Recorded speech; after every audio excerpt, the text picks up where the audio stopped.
Okay. Good afternoon, everyone. Thank you so much for having me. A special thank you to Catherine and the sisters. It's such a blessing to be here to speak to you today.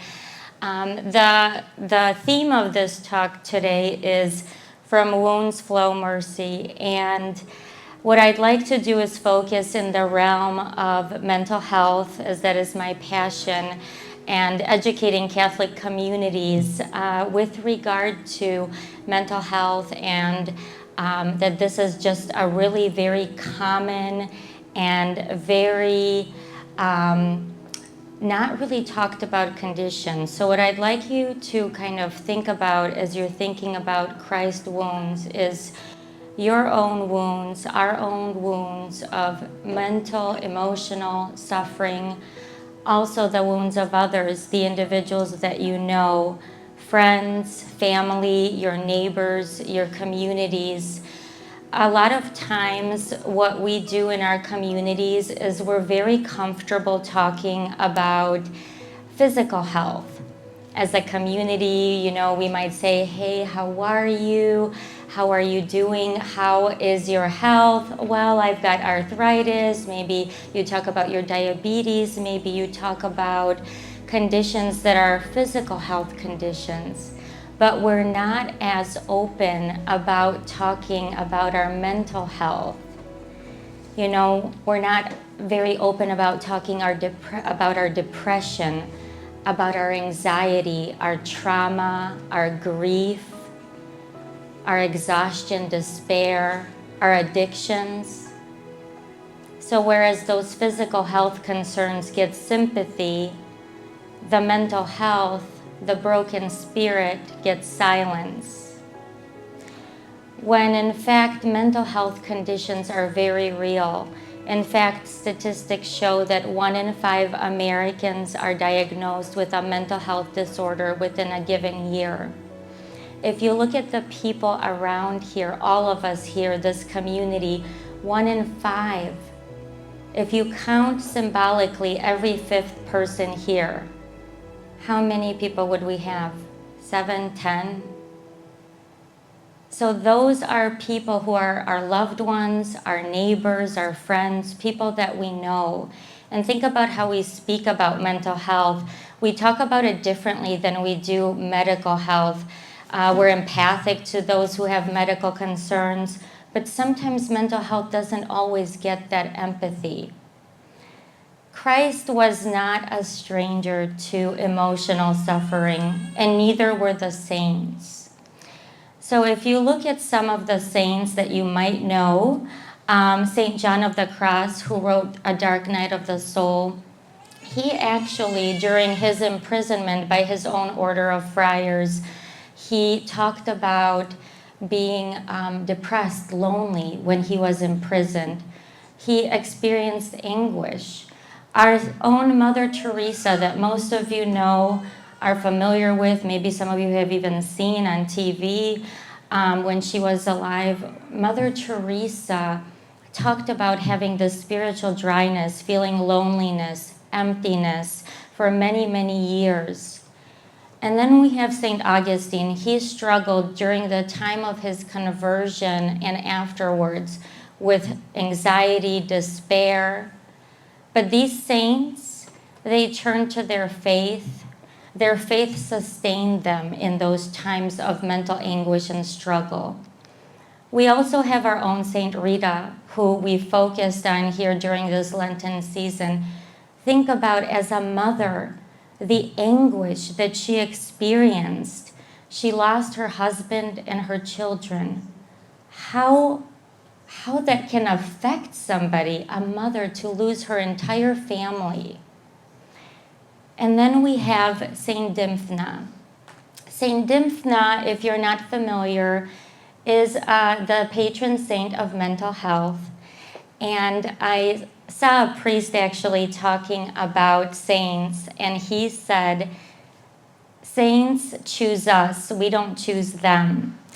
And I feel like St. Dymphna chose me to maybe spread the message, spread the word about mental health, maybe because I'm in this career field, but there's a particular closeness that I feel with her. If you're not familiar about the story of Saint Dymphna, she was a 7th century saint, and she actually was a princess of an Irish pagan king and a mother who was Catholic. And because her mother raised her into Catholicism, Dymphna consecrated herself to Christ at age 14, which was around the time that her mother passed away as well.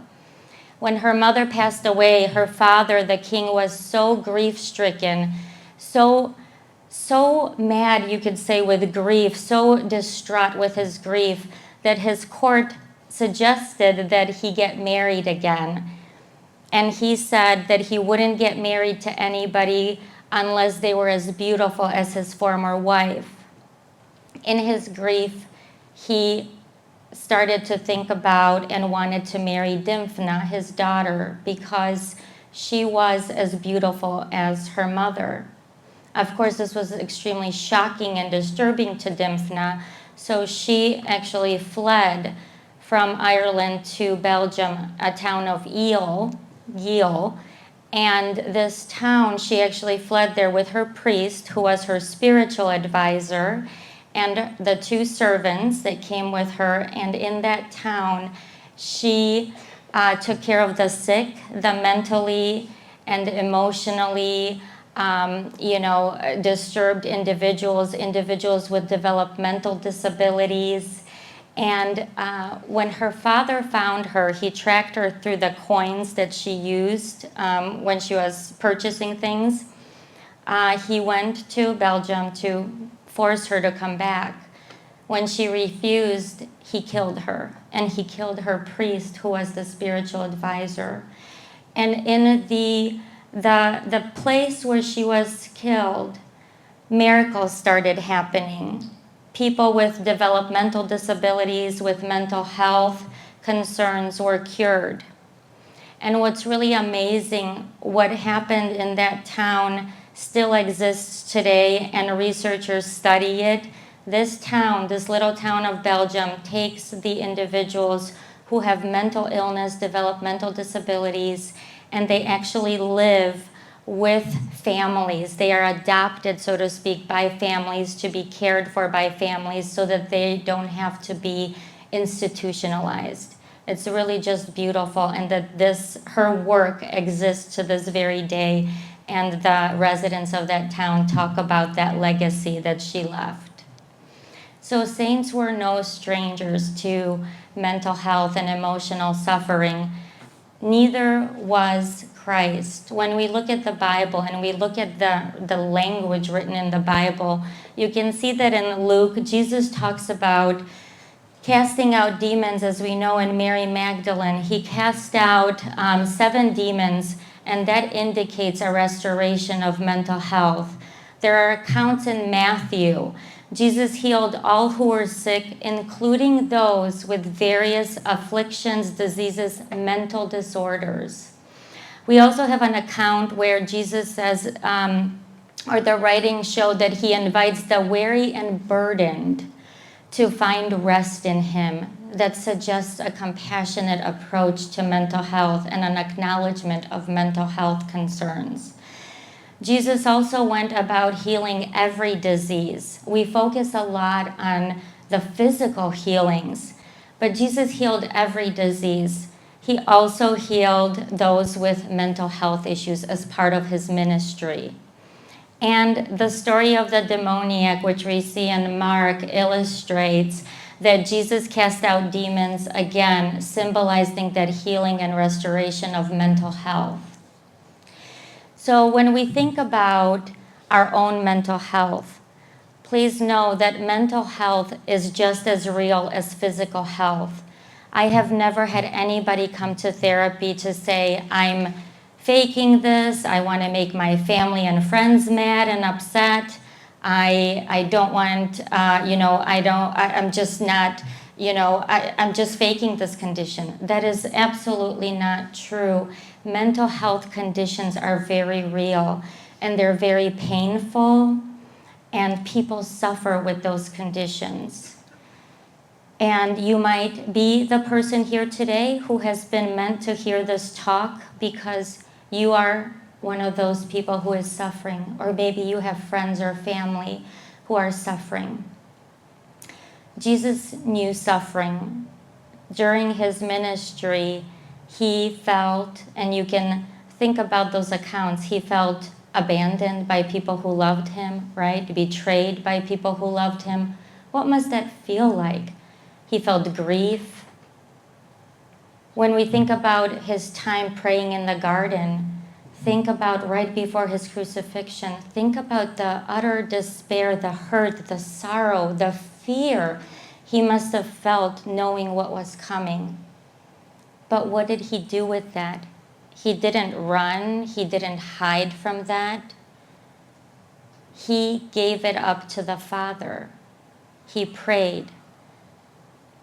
So if you are struggling, do what Jesus did. Do what the one who's already walked that road did. Give it up to the Father. What does giving it up to the Father mean? It doesn't mean avoiding it. It doesn't mean hiding it. It doesn't mean not talking about it. It means praying in surrender to God and letting him know how you're feeling. He already knows, but maybe what needs to happen is you need to enter into that honest conversation and let him know how you're feeling and admit to yourself what is going on and that you might need help. So when you enter into honest prayer of surrender, here are some words. Lord, I need your help. Lord, I am overwhelmed. Lord, I can't do this alone anymore. Lord, I give you the weight I cannot lift. Carry me when I cannot move.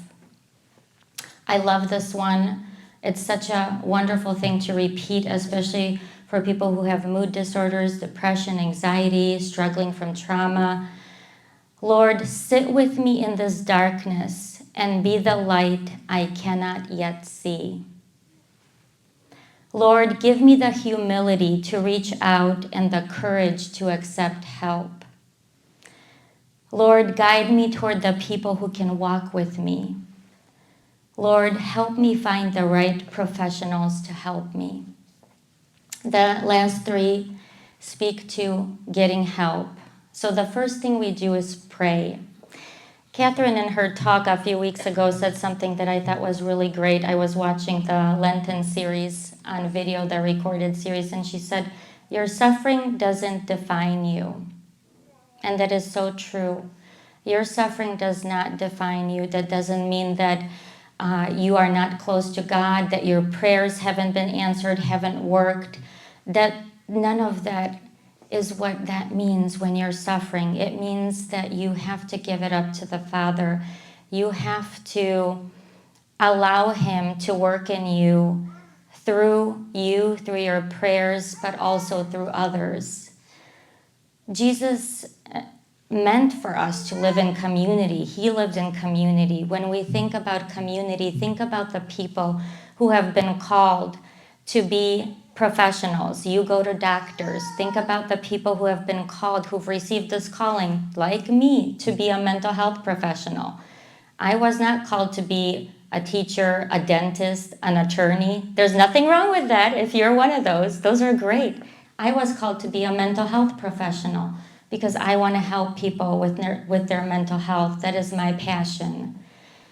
So what I ask of you is to trust people like me to give you help, to get that help. I brought a lot of resources for you today. They're on those two tables. There are resources on talk therapy, medication, and all kinds of other resources, grief groups. Please grab those. Please utilize them for yourselves or your families. I'll be here to answer any questions. But please know that just like we're so good about getting physical help, right? We go to our physical doctor for our annual checkups, maybe even more.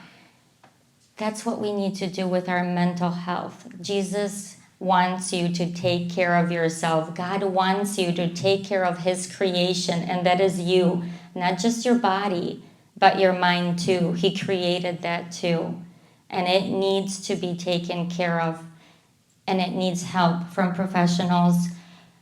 If you need that and you feel that you're struggling and you can't function, or if people in your life are telling you, I'm worried about you, I'm concerned about you.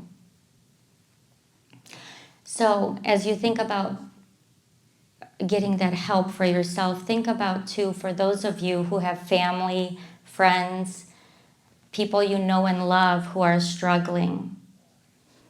Well, what do? I have many calls of individuals saying to me, I have a friend, a family member, a brother, a sister, whoever, they won't go to church, they won't pray, they won't get help. What do I do?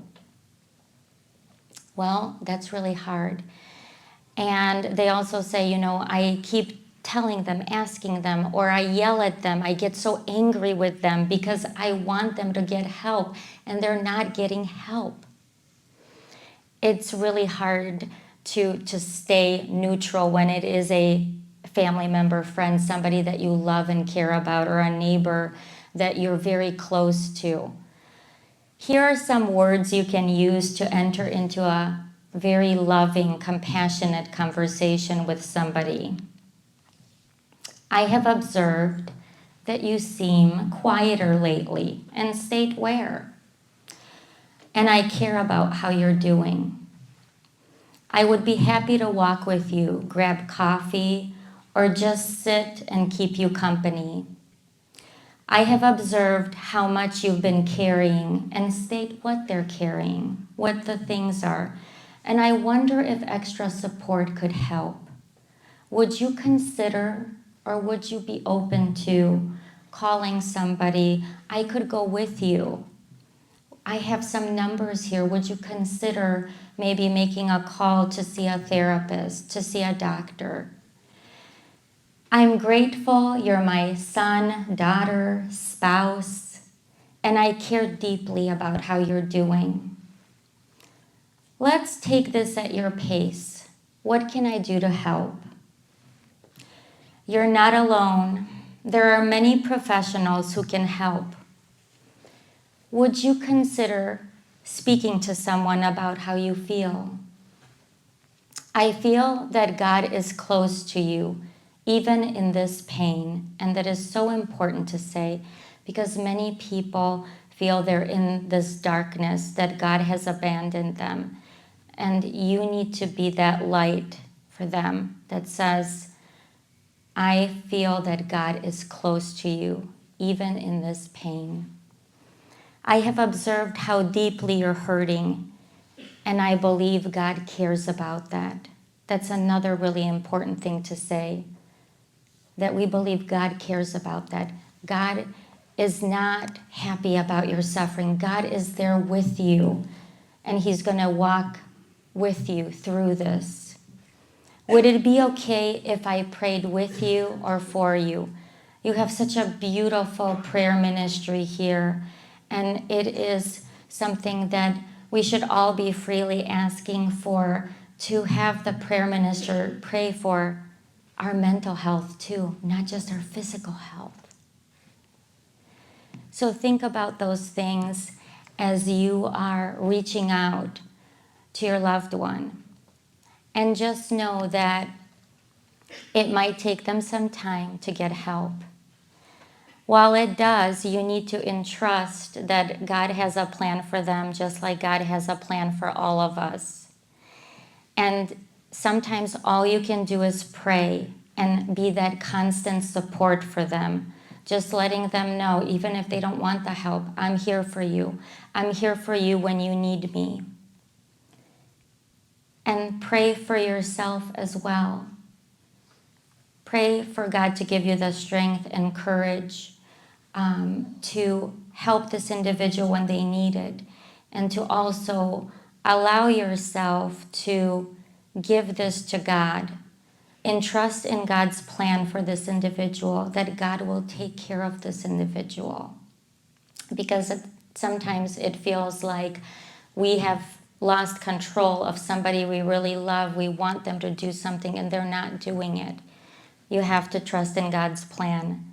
And we know that one day perhaps they will come back to getting that help, that they will seek our support or the support of their community, because there are so many recovery stories that I have heard in my life, and I'm so grateful and blessed to hear all of those things.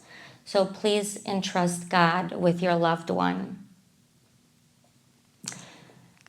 So when we think about community, when we think about being here even as a community, you might go out there in a few minutes, you might be getting this wonderful soup that I can't wait to try, that the sisters are going to be serving in just a moment, and their wonderful bread. I love the bread. And you're going to be talking to your fellow neighbors here. And I'm sure there'll be a lot of stories about physical health too. How is something hurting? How are you doing with your surgery? How's this going, that going? I invite you during this Lenten season and beyond to ask people about their mental health. And how do you do that? Well, when somebody tells me some ailment is hurting physically, I go right to the mind. I say, wow, that must be really tough. How are you doing emotionally with that? It must be tough to not walk and be able to do the things you want to do. How are you doing emotionally with all of those things? So that's where I tend to go, because that's my field, is because the mind and body are connected. So think how hard it is for somebody if they've just had surgery, if they can't really walk or do the things that they used to do. That's not an easy thing mentally, right, to deal with. So I challenge you this Lent season and beyond to ask about emotional health, about mental health. Reach out to each other as a community. Talk about those things. Be the light for the individuals who are living in darkness, who are not talking about it. Because if you talk about it, you break that stigma and you shine a light onto them. So consider that. You know, when you think about the resurrection, when you think about what happened, Jesus came glorified. He became immortal. He was victorious. But his wounds still remained. The nail mark still remained. The wound at his side remained. Why? Certainly not because the resurrection failed him. Because as we know, those wounds, they were turned from sources of pain to sources of mercy. And I truly believe that with every honest prayer, every act of trust that we have, every time we include individuals in community, and also when we seek help for ourselves or for others, that truly is Christ's resurrection at work today through us and in others. Thank you.